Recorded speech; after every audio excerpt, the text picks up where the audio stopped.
big day for Hollywood's last big gambler.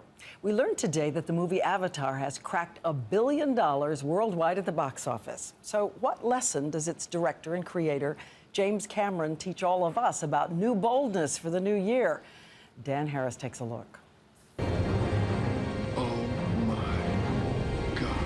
While there's an enormous amount happening on screen in Avatar, I was struck by the oddly attractive blue aliens, the sweeping battle scenes, and the totally unsubtle liberal politics.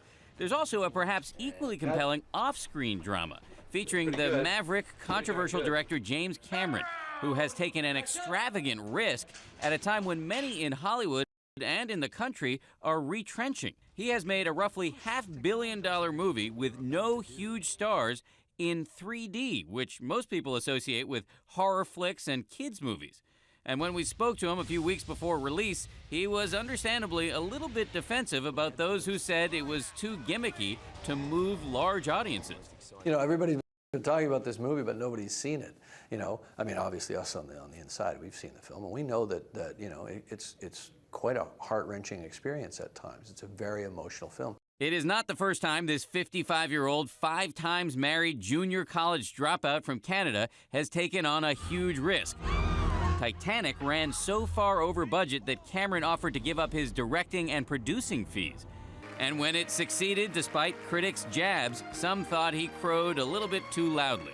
I'm the king of the world! Avatar is following a similar story arc. Early reviews called it Dances with Wolves in Space or Smurf porn.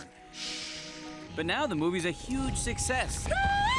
It's made $1 billion worldwide, and it's only opening to the 1.3 billion people in China tonight. Cameron, who put some of his own money into getting this project made, recently told an interviewer, "If you set your goals ridiculously high and it's a failure, you will have failed above everyone else's success." Another way of saying man's reach should exceed his grasp. King of the world. And now the 1.3 billion Chinese? Right, and here's the movie that it's kicking out of many theaters. It's called A Simple Noodle Story.